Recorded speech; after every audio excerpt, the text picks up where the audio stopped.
Welcome to the Jolly Roger. My name's Chef Brian. This is my wife, Chef Lynn, and we're going to be cooking something we've never even cooked, either one of us. Nope. We're going to do Or a cottage pie. Or eaten. Or eaten. I've never had one either. But we're doing a cottage pie. It was a request video, and thank you for your request. So, Lynn's going to be doing the mashed potatoes. I'm going to be doing the beef and getting that going. So we're going to preheat our pan. Lynn's going to go ahead and drop in the potatoes, get those started, and then we will... Remember to salt your water as well, just like we do with pasta. Because potatoes take a lot of salt and they can handle a lot. And yeah, when we get up to heat, we'll drop everything in. All right, potatoes are in. Woo! Our pan's preheated. I'm gonna go ahead and drop a little oil in. And then we're gonna take, I have 2 pounds of hamburger meat, like always. Our ingredients are in the description below. And we're gonna break this up into little tiny pieces. And once this is brown, then I'm gonna strain the fat. Yeah, you're definitely not gonna be able to see overhead. Well, this dish was a recommendation. We're doing the cottage pie version, whereas the other version is called a shepherd's pie. And the only thing that's different is shepherd's pie, you use ground lamb. Cottage pie, you're using ground hamburger meat. So we're just gonna keep this moving. And when it becomes almost completely brown, I'm gonna go ahead and strain it because this is gonna cook for a little while with our vegetables. And then we're gonna deglaze with some red wine. I prefer to use actual wine that you drink than the bottle stuff you get at the grocery store.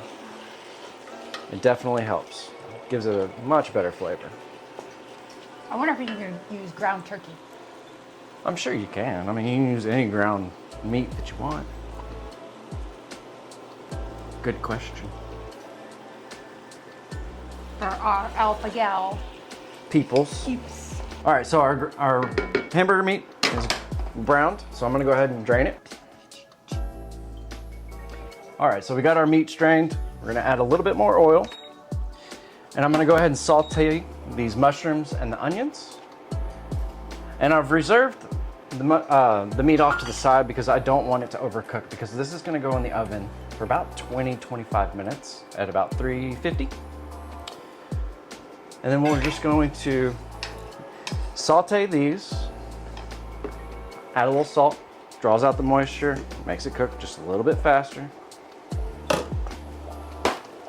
And then we will move on to our tomato paste. We were at my dad's over the weekend and we were joking around if we could make a candle or a cologne out of sauteed onion or garlic. Both of them combined. Combined, we would definitely do that. It's Lynn's favorite smell. He's spritzing Brian all the time. Our onions are almost done. I want to caramelize our tomato paste. So I'm going to add about 2 tablespoons of tomato paste. I already opened it. Oh! It got me. I think that's the first time I've spilt on this channel. It is. Thank you. You're welcome. That's about 2 tablespoons. And we're gonna cook this for just a couple of minutes. And then we're gonna add in our flour and toast our flour. Because when you put raw flour into a dish, you definitely need to cook it out. But just a couple minutes on this. Lynn's gonna strain our potatoes, or actually I am. Go ahead and drop the flour. Okay. And then stir that around. All right.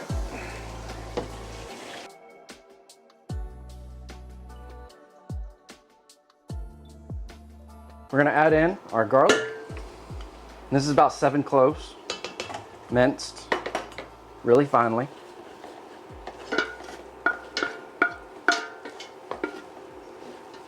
And then we're gonna deglaze with some red wine. And I use the wine that you like to drink, not the bottle stuff. And then I have 2 tablespoons of Worcestershire sauce. It's gonna go in, and then we're gonna scrape the bottom and pull up what's called the fond out of the bottom of the pot. And on the sides. Because we don't want anything to get burned. There we go. It's coming up. Add in our stock. And keep scraping the bottom. I'm gonna add the rest of the stock, and then our peas and carrots are gonna go in, as well as our seasonings. And our seasonings, I have 2 bay leaves, I have some salt, some pepper, and I have some seasoned salt, rosemary, and thyme. And that'll all be in the description below. There's also a garlic powder and onion powder. Even though we have garlic and onion in the dish, we are still putting the powder in. It gives it a little bit more of a boost of flavor. And we're gonna let this simmer for about 5-6 minutes. All right, I'm gonna go ahead and add in our meat back in and give everything a mix. I'm adding a stick of butter that I had cooking over, simmering over low heat with, how much heavy cream did I put in there? 3/4. Yeah, 3/4 of a cup. And I just riced the mashed potatoes, or riced the potatoes to make them mashed potatoes. And that is why you pour it in your hand. Yep. All right, we're gonna add in some black pepper. And here's where we taste for salt. Don't need a whole lot because I know. we only have so much. Salt's good. Yeah, a tiny bit Just of more a touch pepper. more. What do you think about the creaminess? It could use a little bit more cream. I thought so. We're gonna remove the bay leaves. You don't want to eat them. No, they don't taste very good. Okay, clap. Take 497. Yeah. I was so distracted on not looking at the camera or like The monitor? that I completely forgot we were filming. That's a good thing. That's a good thing. We're gonna layer this dish. Your meat mixture goes on your bottom layer first, and then we're gonna put the potatoes on top, and then we're gonna top the potatoes with some Parmesan Reggiano and some Gruyere cheese. And then we're gonna bake this for about 20-25 minutes. What's the temperature of the oven? 350. 350. And then our mash is gonna go on top, and then we're gonna spread it out. Does that help? Yeah. Okay. So you can see a little bit better? Yeah. Trying to get around your arm. Sorry. You're smoothing them Oh, out. yeah. Yeah. All right, we're gonna smooth the potatoes out. Because Brian doesn't want the responsibility of messing it up. That is correct. It's a dish we've never done before. Should have put it on in like clumps Yeah. instead of in one spot. So, Yeah. note to self, Pro tip.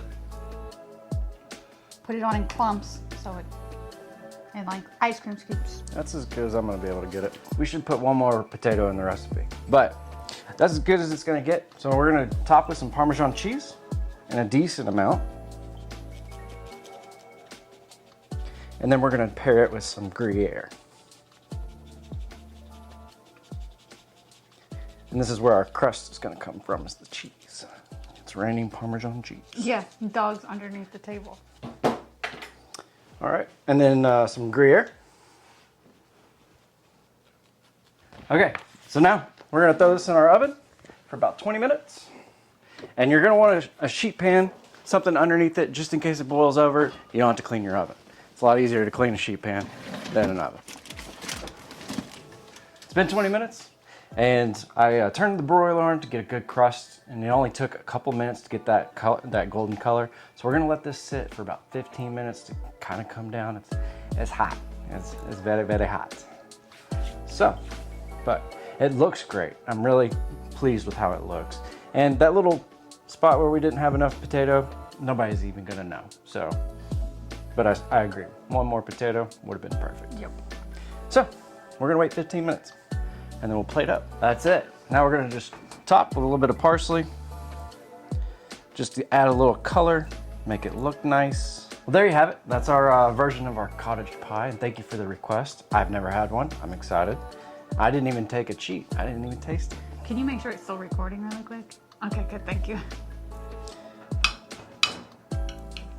It's gonna be warm. Be careful. Okay, blow on It it. was steaming in the picture. Yes. So it's very warm.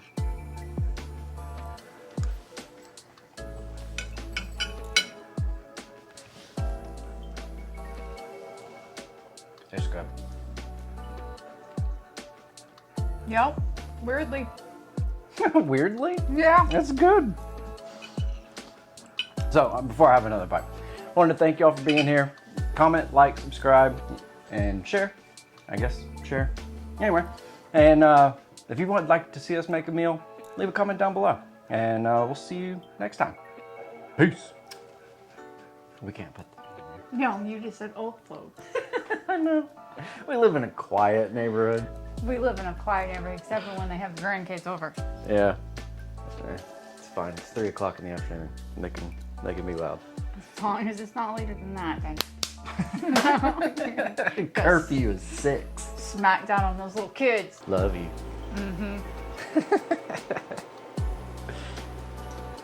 I guess I love you too. I'm gonna leave that out. I'm gonna throw that in the laundry. I hate doing laundry. You do it all the time. I figured you loved it. Oh yes. And then I'll rice your potatoes if you need me to. I'm ricing them right now. Oh, okay. I didn't know if your bingo arm was good. My bingo arm's actually doing okay right now. Oh, that's good. All right, there's the parm. I need to cut the cheese. Cut the cheese. Thank you for the request, by the way. Oh yeah. Oh, I would have killed you. I would have killed you so hard. And I would have not made it quick. I'm never gonna blow out birthday candles in front of you. I would never do that because I know you don't like getting dirty. I don't even like cake, so That too.